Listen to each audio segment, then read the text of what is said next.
kita tidak melakukan kajian online seperti ini. Alhamdulillah, Allah berikan kesempatan lagi untuk kita membuka kajian online seperti ini.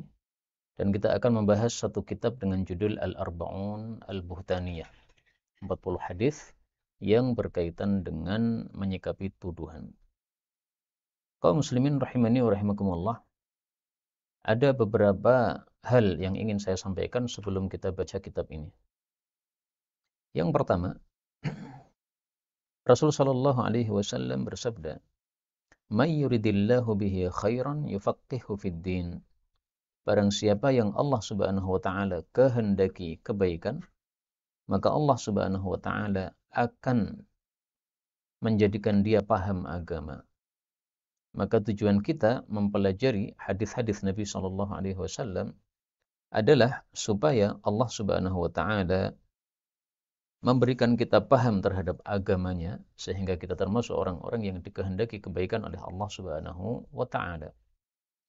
Yang dimaksud ad-din, agama, itu adalah apa yang datang dari Allah Subhanahu wa taala, yaitu wahyu yang dikirimkan oleh Allah Subhanahu wa taala kepada Nabi Muhammad sallallahu alaihi wasallam, yaitu Al-Qur'an dan As-Sunnah. Maka maksud hadis ini adalah barang siapa yang dikehendaki oleh Allah kebaikan, Allah akan jadikan dia fikih atau dia paham terhadap Al-Quran dan As-Sunnah. Dan tidak disebut fikih menurut para ulama kecuali kalau paham dan mengamalkan. Kalau hanya paham saja, itu bukan fikih. Makanya para ulama mengatakan innamal faqihu may yakhshallah. Yang betul-betul disebut faqih itu orang yang takut kepada Allah Subhanahu wa taala, alias dia mengamalkan ilmu yang sudah dia ketahui. Nah, maka dua niatan ini minimal kita mempelajari hadis-hadis Nabi sallallahu alaihi wasallam.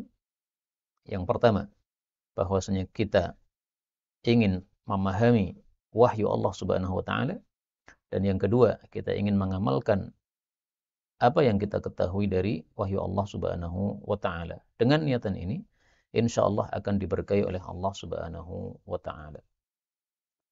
Kaum muslimin rahimani wa rahimakumullah. Mukadimah yang kedua, bahwa ketika kita mempelajari suatu masalah dan kita fokus di dalam mempelajarinya, maka insya Allah kita akan paham dengan sempurna. Tapi kalau kita hanya sambil lalu saja, tanpa memperhatikan betul apa yang sedang kita pelajari, maka tidak akan kita paham dengan sempurna. Karena itu, mari kita siapkan ketika mempelajari hadis-hadis Nabi SAW ini, untuk kita pelajari dengan sungguh-sungguh. Kita perhatikan betul apa yang disabdakan oleh Nabi SAW. Kita akan terjemahkan satu kata, perhatikan, dan kita akan berikan faedah-faedah dari hadis-hadis Nabi SAW. Maka itu juga hendaknya diperhatikan dengan baik-baik.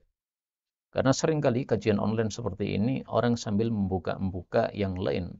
Nah, ketika kajian online sambil membuka-buka yang lain, kefokusan pikiran tidak akan muncul.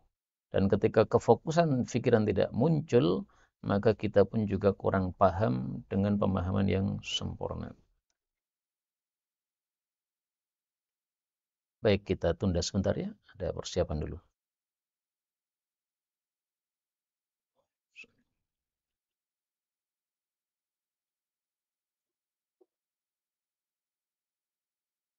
Sudah muncul di situ?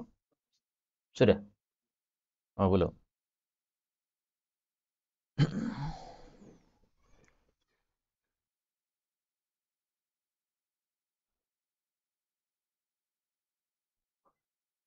Baik, alhamdulillah hadis sudah bisa ditampilkan nih. Ini yang kita pelajari kali ini insyaallah adalah kitab Al-Arba'un Al-Buhtaniyah, yang artinya 40 hadis yang berkaitan dengan buhtan atau tuduhan. Arba'un hadisan, 40 hadis fi mauqifina, tentang sikap kita tujaha terhadap buhtanil muflisin, tuduhan dari orang-orang yang akan bangkrut di akhirat kelak. A'addahu, telah disiapkan oleh Al-Faqirul Arabi, ini nama pena saya, khirrij Ma'hadil Islam, alumni Ma'had al-Islam Al-Mubarak yang diberkahi oleh Allah Subhanahu wa taala, Solo, Indonesia.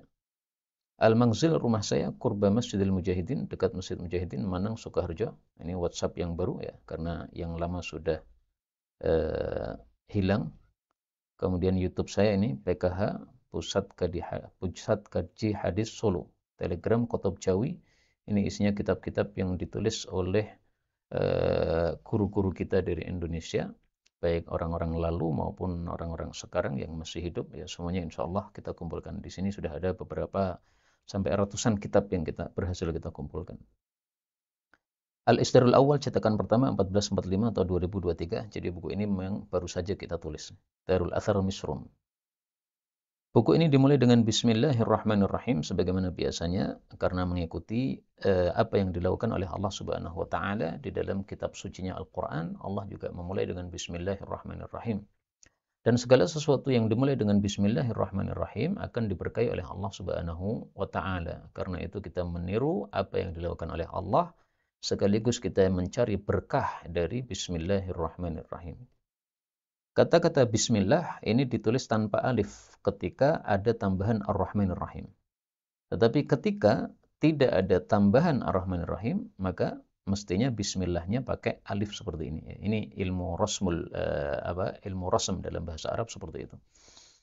Maka karena di sini ada Ar-Rahman-Rahim, ya kita tulis dengan tanpa alif setelah ba. Ba'dun nasi, sebagian manusia, yaquluna, mereka mengatakan, inna tullaba syekhir rabbani, sesungguhnya murid-murid dari syekh yang rabbani, yaitu Ustadz Mudzakkir Al-Jawi, mereka adalah firqatus syi'atid dhalah, kelompok syiah yang sesat. Qultu, maka saya jawab, qala rabbuna, berkata pemelihara kami, subhanaka hadza buhtanun azim, maha suci engkau ya Allah, ini sungguh dustaan, kebohongan yang besar atau tuduhan yang besar. Ini surat An-Nur ayat 16. Jadi ada sebabnya kenapa buku ini ditulis ya, karena ada tuduhan kepada murid-murid dari Ustadz Mudzakkir hafizahullah, dan saya termasuk dari murid-murid beliau, bahwa saya dan kawan-kawan ini adalah kelompok Syiah yang sesat. Nah, maka saya jawab secara ringkas bahwasanya ini adalah tuduhan. Tapi sebagian ikhwan itu ada yang tidak bisa menyikapi tuduhan dengan baik, malah menimbulkan masalah baru. Kalau kita menyikapi tuduhan dengan baik sesuai sunnah Rasulullah SAW, maka insya Allah yang muncul adalah keberkahan-keberkahan dari Allah Subhanahu wa taala. Minimal adalah pahala yang kita dapatkan karena kita menegakkan sunnah baginda Rasulullah SAW. Wa fi lailati safarul khair, dan pada malam safarul khair. Safarul khair ini nama lengkap untuk bulan Safar. Kenapa disebut Safarul Khair? Karena orang-orang Arab dulu, orang-orang Arab jahiliyah, menganggap bulan Safar itu bulan sial. Ya. Sebagaimana kalau orang sekarang mengatakan ya, angka 13 adalah angka sial. Nah dulu orang-orang Arab jahiliyah mengatakan Safar bulan yang sial. Maka kemudian oleh kaum muslimin ya, disebut dengan istilah Safarul Khair. Dan itu sesuai dengan sabda Nabi SAW. Beliau mengatakan, la adwa, tidak ada penyakit yang bisa menular sendiri tanpa izin Allah. Wala safara, tidak ada bulan safar sial. Wala hamata, tidak ada keyakinan sesat atau keyakinan jahiliyah tentang burung hantu. Ya, karena mereka meyakini burung hantu itu adalah nyawa seseorang yang melayang-layang. Nah, pada bulan Safarul Khair 1445-2023, haddatsani, telah bicara kepada saya ba'dul ikhwan, sebagian saudara-saudara, annahu ghadha jiddan, bahwasanya dia sangat dongkol, biqaulil akh Tengku Azhar, dengan perkataan saudara Tengku Azhar, ini seorang ustadz di Solo ya, fina, yang dia bicara tentang kami, innahum firqatus syi'atid dhalah, sesungguhnya mereka adalah kelompok Syiah yang sesat. Fajama'tu, maka saya pun mengumpulkan hadhil ahadits, hadis-hadis ini, yaitu 40 hadis dalam buku ini, liyatma'inna huwa, supaya menjadi tenang dia, wa amthaluhu, dan orang-orang yang semisal dia, yaitu yang merasa dongkol ketika ada tuduhan-tuduhan seperti itu. Nah, insya Allah kalau sudah tahu ilmunya tidak akan dongkol ya, santai aja, biasa, nggak ada masalah. Sebagaimana Rasulullah SAW pun juga ketika dituduh dan diejek, beliau santai saja, tidak ada masalah sama sekali. Wala yaktarif, dan dia tidak peduli bil muflisin, dengan orang-orang yang akan bangkrut di akhirat, ayyamaqtirathin, dengan kepedulian apapun juga. Karena seperti perkataan orang Indonesia ya, anjing menggonggong, kafilah berlalu. Tidak ada kaitannya antara kita sebagai kafilah musafir dengan anjing yang menyala yang menggonggong di tengah-tengah perjalanan kita. Kalau kita menanggapi justru kita orang yang tidak berakal. Karena apa? Musafir tidak ada kaitannya dengan anjing-anjing tersebut. Anjing diciptakan oleh Allah untuk menggonggong. Musafir diciptakan oleh Allah untuk melakukan perjalanan. Enggak ada kaitannya sama sekali. Silahkan kamu yang menggonggong-menggonggong. Kami adalah musafir yang terus berjalan menuju kepada Allah Subhanahu wa taala sampai Allah meridhai kita. Inilah sebab ditulisnya buku ini. Jadi semata-mata bukan untuk diri saya sendiri, tapi ditulisnya buku ini untuk saudara-saudara saya yang merasakan dongkol hatinya ketika ada tuduhan-tuduhan yang tidak benar yang disasarkan kepadanya. Nah, kalau kita mengetahui suatu masalah dengan hakikatnya masalah itu, insya Allah kita bisa lebih sabar. Kalau kita memahami suatu permasalahan dengan hakikatnya, insya Allah kita lebih mantap di dalam kita mengamalkan apa yang menjadi kewajiban kita tanpa mempedulikan apa yang menjadi arqalah atau kerikil di tengah-tengah kita melakukan tugas kita atau ibadah kita kepada Allah Subhanahu wa taala. Dan ini kita temukan dalilnya dalam Al-Qur'an surat Al-Kahfi. Allah Subhanahu wa taala mengatakan, wa kaifa tasbiru ala ma lam tuhit bihi khubra. Ini perkataan Nabi Khadir kepada Nabi Musa, ya. Kamu mau ikut saya, bagaimana mungkin kamu sabar kalau kamu tidak paham ilmunya? Nah, jadi paham suatu ilmu menyebabkan apa? Sabar terhadap masalah tersebut. Petani kenapa dia setelah menanam dia sabar menunggu sampai berapa bulan kemudian akan muncul apa? Padi-padi di sawah dia, karena dia paham setelah dia tanam insya Allah nanti akan dimunculkan oleh Allah Subhanahu wa taala. Dia tunggu dengan sabar, dia kasih rapuk dan sebagainya. Padahal biji masih berada di tanah, dia nggak paham apa-apa apakah nanti akan muncul ataukah tidak, tapi kebiasaannya seperti itu dimunculkan oleh Allah Subhanahu wa taala sehingga mereka sabar meskipun harus membeli sesuatu atau melakukan sesuatu yang menjadi tugas mereka dalam bertani tersebut. Nah, maka bab pertama dalam buku ini adalah sababu ta'lifi hadhihi risalah. Sebab ditulisnya risalah ini yaitu kitab Arba'in Buhdaniyah. Ini sebabnya an Jabir bin Abdullah, dari Jabir bin Abdullah radhiyallahu anhuma. Di sini meskipun tidak ada kata-kata radhiyallahu anhuma, tapi adab kita kalau membaca hadis menyebut nama sahabat disertakan dengan doa keridhaan untuk mereka. Yaqulu, dia Jabir mengatakan, qala Rasulullah sallallahu alaihi wasallam. Demikian juga ya, Rasulullah meskipun tidak ada tulisan salawatnya, disunahkan kita membaca sallallahu alaihi wasallam. Nah, di sini alhamdulillah sudah kita tuliskan. Man istata'a, barang siapa yang mampu minkum di antara kalian ayyang fa'a, untuk memberikan manfaat akhahu kepada saudaranya yaitu sesama muslim, falyaf'al, hendaklah dia melakukan. Hadis diriwayatkan oleh Imam Muslim. Jadi Rasulullah menyemangati kaum muslimin untuk menjadi orang-orang yang bermanfaat. Kamu bisa memberi manfaat apa kepada orang lain? Dengan ilmu, sampaikan ilmu kepada orang lain. Dengan harta, kirimkan harta kepada orang lain. Dengan doa, kirimkan doa untuk orang lain. Maka tidak lupa kita ingat kepada saudara-saudara kita di Palestina. Ya. Jangan sampai lewat satu hari tanpa kita mendoakan untuk saudara-saudara kita Palestina.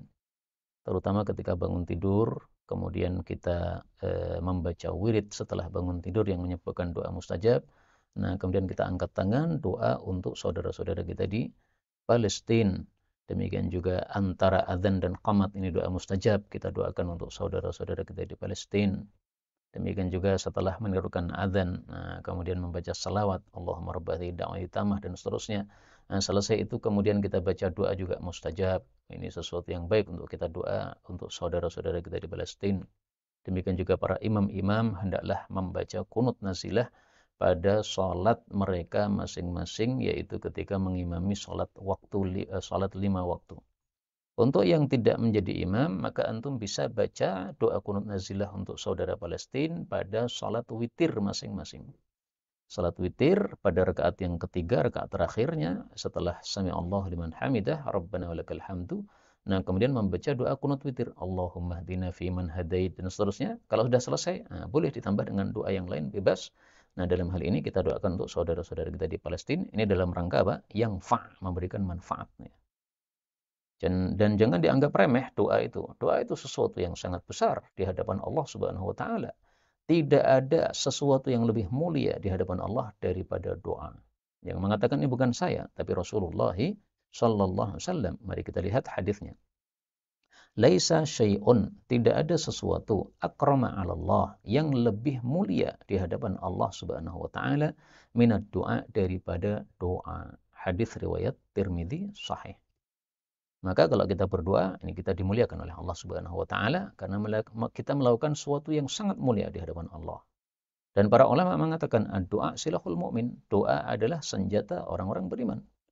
Jadi kita masih punya senjata. Kalau musuh punya tank, musuh punya rudal, kita masih punya senjata yang lebih canggih daripada itu semua, yaitu doa kepada Allah Subhanahu wa taala. Karena kalau Allah sudah menolong, maka fala ghaliba lakum, tidak akan ada yang bisa mengalahkan kita. Kemudian kaum muslimin rahimani wa rahimakumullah, ada beberapa faedah yang dapat kita ambil dari hadis pertama ini. Faedah pertama, rawi bernama Jabir di antara sahabat Nabi, ada beberapa orang. Yang paling terkenal adalah Jabir bin Abdullah radhiyallahu anhu.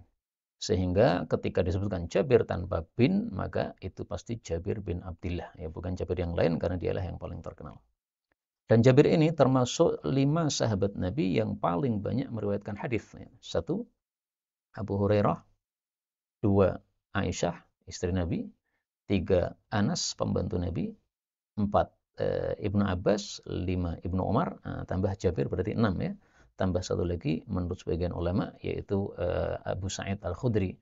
Itu adalah 7 sahabat Nabi, atau yang populer adalah 6 sahabat Nabi SAW yang banyak meriwayatkan hadis. Dan disebut banyak itu kalau meriwayatkan di atas 1000 hadis dari Nabi SAW. Faedah yang kedua, kalau kita membaca Jabir bin Abdullah, maka doanya radhiyallahu anhuma, Allah meridhai keduanya, karena Jabir ini sahabat Nabi dan Abdullah bapaknya ini juga sahabat Nabi SAW yang mati syahid dalam medan perang Uhud. Kemudian faedah yang ketiga, di sini Rasulullah menghasung kita untuk untuk memberikan manfaat kepada orang lain.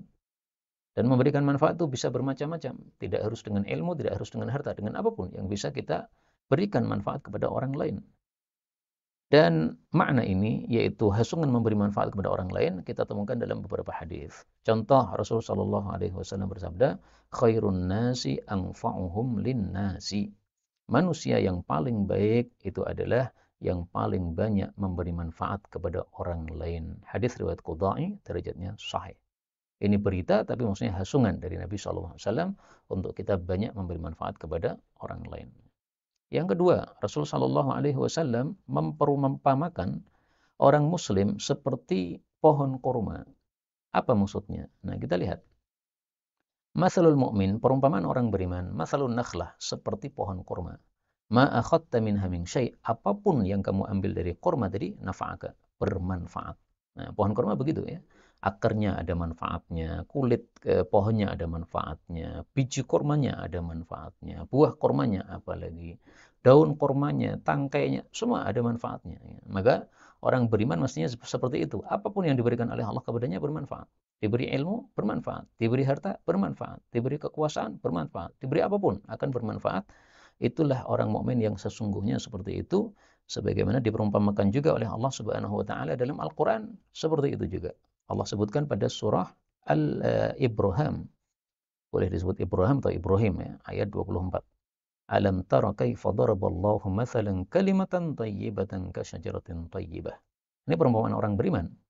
Bahwasanya ucapan dia la ilaha illallah itu adalah kalimat thayyibah, kalimat yang baik, itu seperti pohon yang baik. Nah, dengan sebab keyakinan la ilaha illallah ini kemudian amalnya menjadi baik, dan dia menjadi orang yang bermanfaat dimanapun dia berada. Maka marilah kita banyak memberikan manfaat kepada orang lain.